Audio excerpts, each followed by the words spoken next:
நேற்று வந்த சிவகார்த்திகேயனை கேட்டாங்க, நான் வந்து ஜட்ஜாக இருந்தேன், அவன் டான்ஸராக இருக்கேன்னு. அடுத்தவங்களை பார்த்து பொறாமப்படாமல் எதுவுமே எனக்கு அஃப்கோர்ஸ் நானும் ஒரு சாதாரண மனிதனா, எனக்கும் பாதிப்பு, எனக்கும் ஃப்ரஸ்ட்ரேஷன், எனக்கும் டிப்ரெஷன் இருக்கும். என் தம்பி, அது எனக்கு பிரச்சனை இல்லை. நீங்கள் எப்படி போட்டு பார்த்தாலும் நான் பாசிட்டிவாக தான் பேசுவேன்.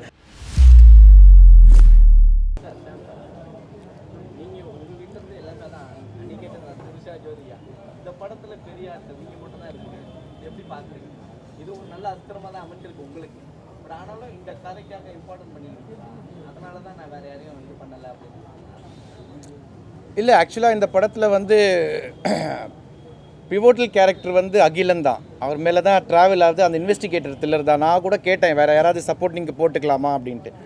இல்லை சார், கொஞ்சம் த்ரில்லர் ஃபார்மேட்டில் இருக்கிறதுனால கொஞ்சம் புது பீப்புளாக இருந்தால் ட்விஸ்ட்டுக்கு கொஞ்சம் இன்னும் ஹெல்ப் பண்ணும். அந்த மாதிரி பேசும்போது தான் ஐ காட் கன்வின்ஸ்ட். அதே மாதிரி இப்போது நீங்கள் கேட்டது வந்து அஸ்திரம் இப்போவும் இருக்கா, அந்த காலத்துலலாம் இருக்கான்னு கூட கேட்டிங்க. இப்போது எத்தனையோ இடத்துல இந்த சூசைட் பாம்பிங்ஸ்லாம் நடக்குது. அதை எப்படி கன்வின்ஸ் பண்ணுறாங்க, என்ன பேசுகிறாங்கங்கிறது நம்மளுக்கு தெரியாது. ஆனால் அவங்க தான் அதை பேசி பண்ணுறாங்க. ஸோ அதுதான் அஸ்திரம்ங்கிற ஒரு வெப்பனுங்கிறத நாங்கள் சொல்லியிருக்கோம் இந்த படத்தில். அது சீக்ரெட்டுன்னு ஏன் ரிவீல் பண்ண முடியலன்னா, இது வரைக்கும் பாம்பிங்ஸ் நடந்ததோ இல்லை வேறு எங்கே எந்த சம்பவம் நடந்ததோ என்ன தான் சொல்லுவாங்க இவங்க இவ்வளோ கேரிடவே. அது வந்து கொஞ்சம் ஏழைய பீப்புளாக இருந்தால் கூட காசுக்காக பண்ணுறதா நம்ம நினைக்கிறோம். ஆனால் ஸ்ரீலங்காவில் நடந்த ஒரு பாம்பிங்ஸ் வந்து நல்லா படித்தவங்க, ஆஸ்திரேலியாவில் பிகாம்லாம் படித்து ஒரு பெரிய ஒரு பெரிய பொலிட்டிஷியனோட பசங்க. அவங்கள்ட்ட என்னத்தை சொல்லி ஒரு விஷயத்தை எக்ஸிக்யூட் பண்ணாங்கங்கிற ஒரு சீக்ரெட் வந்து இன்னும் யாருக்கும் தெரியல. பட் என்ன அஸ்திரம் யூஸ் பண்ணுறாங்கங்கிறது தான் நாங்கள் சொல்லியிருக்கோம். ஸோ இந்த படத்தில் தேவைப்பட்டதுக்காக அந்த ஹீரோக்கு வில்லனுக்கு தோல்வியை ஏற்றுக்க முடியல, அதனால இட்ஸ் ரிவெஞ்ச் பண்ணணும் அப்படிங்கிற ஒரு எண்ணத்தோடு அவன் ட்ராவல் பண்ணுறான். கடைசியாக வந்து நீ அதை வந்து ஏற்றுக்க முடியலன்னா உனக்கு தான் அழிவு அப்படிங்கிறது தான் முடிவாக சொல்லியிருக்கோம். இதில் மூலமாக என்ன சொல்கிறோம் அப்படின்னா, சக்ஸஸ் அண்ட் ஃபெயிலியர் ரெண்டுமே ஒரு மனிதனுக்கு ரொம்ப முக்கியமான விஷயம். பேலன்ஸ்டாக அதை வந்து பாசிட்டிவாக எடுத்துக்கிட்டோம்னா நம்ம லைஃப்பும் நல்லாயிருக்கும். ஒரு தோல்வியிலேருந்து சீக்கிரமாக வெளியில் வந்து வெற்றியை நோக்கி போவோம் அப்படிங்கிற ஒரு விஷயத்தை தான் அழுத்தமாக இந்த படத்தில் சொல்லியிருக்கோம். நான் எப்படி பார்க்குறேன் எதை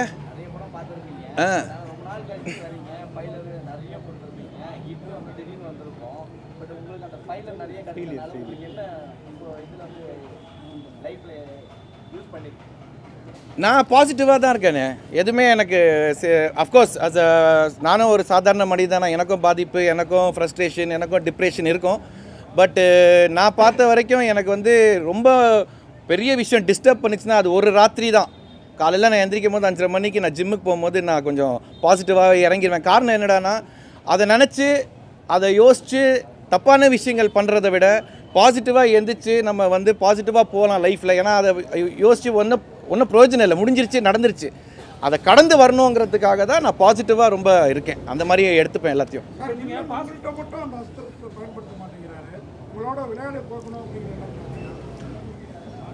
அவரை வந்து நீங்கள் கதையே பேச முடியாதுங்க. பட் அதுக்கும் ஒரு பாயிண்ட் இருக்குது. அவன் கடைசியாக என்ன சொல்கிறான்னா, அன்றைக்கி நான் உனக்கு ஷூட் பண்ணும்போது கூட நான் அவன் கூட விளாடணுன்னு தான் உன்னைய காப்பாற்றினேன், லெட்ஸ் ப்ளே. அவனுக்கு என்ன நம்பிக்கை அப்படின்னா, நான் உன்னைய வந்து ஜெயிச்சு காட்டுறேன் அப்படிங்கிறது. பட் எண்ட் ஆஃப் த டே அகிலனுங்கிற ஒரு போலீஸு, அவனும் ஒரு ஷார்ப்பான ஆள். அவனை அடித்து கொல்லாமல் கைது செய்யணும் அப்படின்னு தான் நினச்சான். பட் வந்து அது என்ன முடிவுங்கிறத டைரக்டர் சொல்லியிருக்கார்.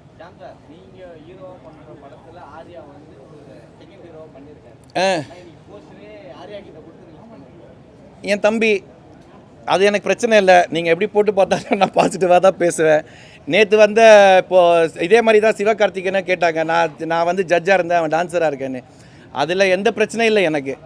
எல்லாருக்கும் கடவுள் அமைச்சு கொடுக்குற ஒரு ஜேர்னி தான். ஸோ நம்ம பாசிட்டிவாக அடுத்தவங்களை பார்த்து பொறாமப்படாமல் நம்மளுக்கு கொடுத்ததுக்கு நம்மளுக்கு நன்றி சொல்லி கரெக்டாக இருந்தோம்னாலே நம்ம லைஃப்பில் சந்தோஷமாக இருக்கலாங்கிறது தான் என்னோட.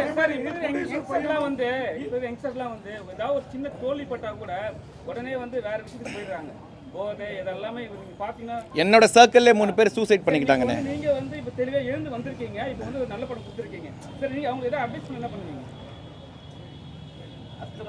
உன்னோட ஃபெயிலியரையோ ஃப்ரஸ்ட்ரேஷன்லையோ டிப்ரெஷன்லையோ போதைக்கு அடிமை ஆகாமல் டைம் வேஸ்ட் பண்ணாமல் திருப்பி பிரைட்டாக எந்திரிச்சு எனர்ஜியாக பாசிட்டிவாக நல்ல பாசிட்டிவான பீப்புளோட இருந்தால் நம்மளுக்கு அந்த ஈஸியாக அந்த தோல்வியை ஹேண்டில் பண்ணலாம். கடைசியாக என்ன தோல்வி அடைஞ்சதுக்கப்புறம் நம்ம என்ன பண்ணணும் அப்படிங்கிறதுனா get up and start moving forward. நாளைக்கு என்னங்கிறத யோசி அப்படிங்கிறது தான் என்னோட இதாக வச்சுருக்கேன் நான். ஏன்னா ஒரு விஷயம் நடந்ததுக்கப்புறம் you can't do anything about இட்டா. நல்ல டான்ஸ் ஆடுவாரு. இந்த படத்துல டான்ஸ் நான் கேட்ட அப்புறம் முடியா நீயே கேட்டுட்டா நான் சார் நான் தான் உனக்காக நிறுத்தினேன் சார். ஒன்றும் இல்லை, ப்ரொடியூசர் பையனும் டைரக்டரும் நடிச்சிருக்காங்க ஓகேங்களா. அதனால உங்கள்கிட்ட சொன்ன கதையிலேருந்து சீனா எடுக்கிறப்ப ஏதாவது காம்ப்ரமைஸ் பண்ணாங்களா? இல்லை சார், அதெல்லாம் ஒன்றுமே நடக்கல. ஆக்சுவலாக வந்து சுமந்த் நடிக்கிறது ஃபஸ்ட்டு எனக்கு தெரியும்.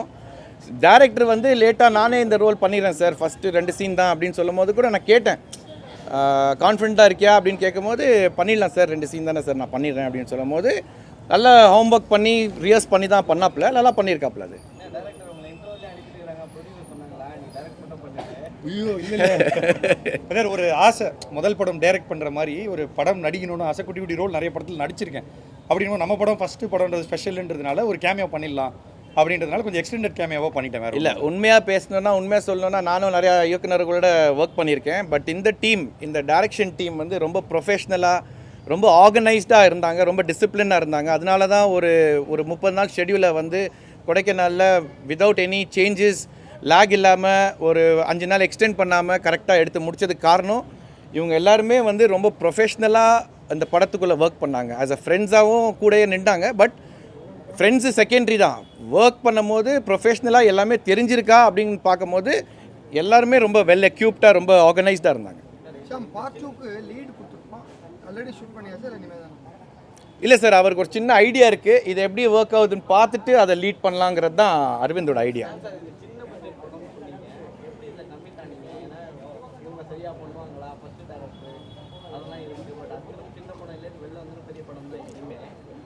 இது இப்போ நம்ம வந்து கதை கேட்கும் போது தான் அதை பண்ணணுமா வேணாமான்னு யோசிப்போம். அதில் வந்து 15 கோடி படம்னா நம்ம அதை ஃபஸ்ட்டு கேட்க மாட்டோம்.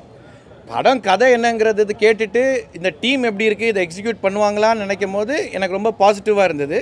அதே மாதிரி அவங்க சொன்ன பட்ஜெட் வந்து 30 days இன் கொடைக்கானல், 10-12 days இன் சென்னை. அதை வந்து பிளான் பண்ணி எடுத்து அதுக்கப்புறம் போஸ்ட் ப்ரொடக்ஷன் எல்லாமே பண்ணி முடிச்சிட்டாங்க. எனக்கு ஃபஸ்ட்டு 2 நாள் கொஞ்சம் டவுட்டாக தான் இருந்தது நீங்கள் கேட்குற மாதிரி. பட் 2வது நாளே நான் ரொம்ப தெளிவாயிட்டேன், இந்த டீம் வந்து இந்த விஷயத்தை எக்ஸிக்யூட் பண்ணிடுவாங்கங்கிறத ஒரு நம்பிக்கையில் இருந்தேன். சாம் சார், நீங்கள் எப்பவுமே வந்து உங்கள் படம் பார்த்தீங்கன்னா நல்ல டான்ஸ்லாம் இருக்கும். இந்த படத்தில் டான்ஸ் இல்லை, ஏதாவது கவலை இருந்ததா? கவலையாக இருந்ததுனால தான் நானே ஒரு டான்ஸ் வீடியோ ப்ரொடியூஸ் பண்ணி ரெடி பண்ணியிருக்கேன். இன்னும் 2 வாரத்தில் அதை வெளியாக்குறேன். சின்ன சீன் தான், ஆனால் பயங்கர விஷயம் கேட்டுருந்தீங்க.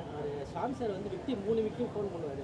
ஜென்ஸ் வீட்டுக்கு ஃபோன் பண்ணும்போது ஒரே கேள்வி ஒரே ஆன்சர் வந்துடும். ஆனால் பெண்கள்கிட்ட கேட்கும்போது எதுக்கு கேட்குறீங்க அப்படின்றாங்க. ஸோ பெண்கள் அடிக்கடி அந்த மாதிரி கேள்வி கேட்பாங்க அப்படின்னா இல்லை, அது எதுவும் இன்டென்ஷன் இல்லை சார். இந்த கேள்வி 2 பேர்கிட்ட அந்த மாதிரி கேள்வி கேட்பாங்க, 2 பேரும் ரிப்பீட்டடாக. ஓகே, மேபி ரைட்டர் ஜெகன் தான் அதுக்கு பதில் கரெக்டாக இருக்கும்னு நினைக்கிறேன். அப்படியா? இன்டென்ஸாக இல்லை சார். இல்லை, இன்டென்ஸாக எதுவும் பண்ணல சார்.